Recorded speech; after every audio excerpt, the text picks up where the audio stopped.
धान किणा प्रस्तुतिर समीक्षा कले जोगाण मंत्री।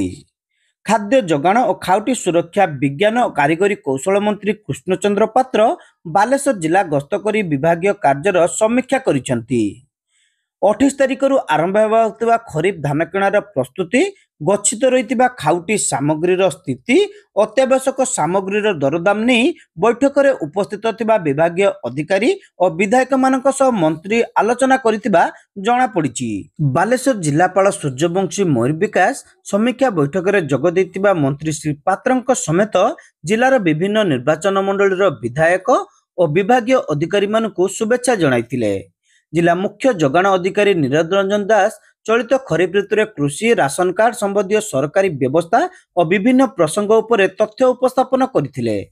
बालेश्वर जिले में आसंता 28 तारिख 1800 मंडी में धान किणा जावाई सुव्यवस्थित होइतिबा मंत्री को अवगत कराइथिले। ग्रामांचल में चाषी मानक पाखरे धान किणा निमंते सचेतनता बार्ता पहुंचाइबा ठारू आरंभ करी धान मंडी में चाषी मानक पई शेड, पीवा पानी, शौचालय और सीसीटीवी आदि व्यवस्था करा जाइतिबा कहिथिले। सेहीपरि 180 धान संग्रह केन्द्र पई 180 जन नोडाल अधिकारी एवं 38 जन सुपरभाइजर नियुक्त होइचंती बोली सूचना दैथिले। एथिसहित योग्य हिताधिकारी को राशन कार्ड जगाई देबा संपर्क में बैठक में मत प्रकाश करा जाइतिला। बालेश्वर जिलार विभिन्न निर्वाचन मंडल आसिथिबा विधायक माने बालेश्वर रे गोदाम गृह, विज्ञान पार्क, धानर विक्रय अवधि वृद्धि, अदिनिया वर्षा और बन्या द्वारा प्रभावित होइतिबा अंचल रे धानर एफएक्यू मानको कोहल करा जाई चाषी 31 टंका मूल्य रे धान किनिबा निमंते मंत्री दाबी करा जाइतिला। कृषक माने जेपरि धानर सहायक मूल्य पाई परिबे सेति प्रति दृष्टि देबाकू सरकार अवगत अछंती बोली मंत्री कहितिले। समस्त चाषी धान किणा जिवो, काहारी को निराश करा जिवो नहीं। पड़ोशी राज्यर धान जेपरि न आसी परिबो से नै समीक्षा रे कड़ा नजर रखा जाइछि बोली मंत्री कहितिले। विभिन्न स्थान रे सीसीटीवी कैमेरा लगा जाइतिबा बेले पेट्रोलिंग स्क्वाड नियोजित होइतिबा मंत्री सूचना दैतिले। बालेश्वर जिलार रिव्यू करागला। रिव्यूर उद्देश्य होची आगामी दिन में 27 तारिख दिन ठारू धान किणा आरंभ हो ढेंकानाल ये बालेश्वर जिले में माने धान प्रोक्योरमेंट करा जिवो। सेतिपाई जिला प्रशासन केते प्रस्तुत अच्छी सेटा आम आलोचना करूँ जे मंडी मानकर व्यवस्था कौन अच्छी, मंडी बसियार व्यवस्था, पीवा पानी व्यवस्था सब सेड अच्छी ना नहीं, सब नोडाल अफिसर अपॉइंटमेंट होना नहीं, यही सब विषय आलोचना है। जो आलोचना है बहुत साटिस्फैक्टरी होती, सब प्रस्तुति आरंभ हो जाइए, भल भाव प्रस्तुति होती।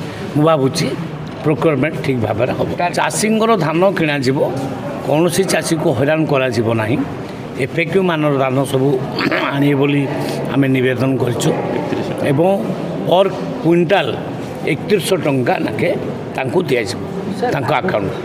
भाग चाषी माने जो चाष करेंगे जो जमी से अनुसार से रजिस्ट्रेशन करेंगे से ये को लेकिन कौन पटा को लेकिन पेपर्स को लेकिन तो से इनक्लूड कर आसवे अकाउंट को पैसा। बाहर बेपारी मानक आम सीमांत आउ पेट्रोलिंग गाड़ी सब अच्छी, सीसीटीवी कैमेरा लगी। बाहर धान जमती आमर ओडिशा को प्रवेश करिवो नै तार व्यवस्था करा एवं पुलिस से अलर्ट अच्छा।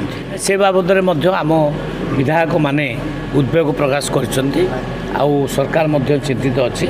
जदि से भली किसी प्रोब्लेम आसे सेते बेले आमे विचार कर मंडी यही समय ही खोला जाए। प्राय एपट जिला मानक जो जनवरी डिसेम्बर लास्ट बा जनवरी रे खोला जाए। बर्तमान ठीक समय मंडी खोलू।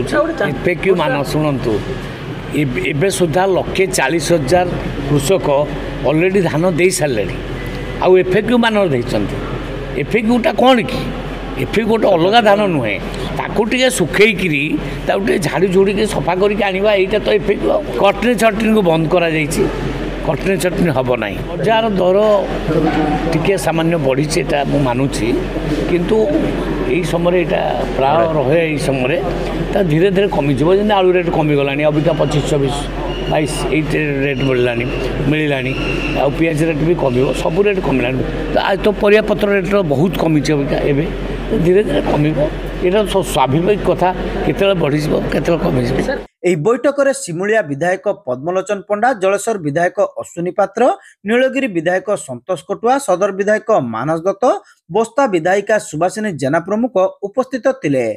ଅନ୍ୟମାନଙ୍କ ମଧ୍ୟରେ ଅତିରିକ୍ତ ଜିଲ୍ଲାପାଳ ସୁଧାକର ନାୟକ, ଜିଲ୍ଲା ପରିଷଦ ମୁଖ୍ୟ ଉନ୍ନୟନ ଅଧିକାରୀ ବିଶ୍ୱରଞ୍ଜନ ନାୟକ, ବାଲେଶ୍ୱର ଉପଜିଲ୍ଲାପାଳ ପ୍ରଥମେଶ ଅରବିନ୍ଦ ରାସିର୍କେ, ନୀଳଗିରି ଉପଜିଲ୍ଲାପାଳ ଶୁଭଶ୍ରୀ ରଥ ଏବଂ ବିଭାଗୀୟ ଅଧିକାରୀମାନେ ଉପସ୍ଥିତ ଥିଲେ।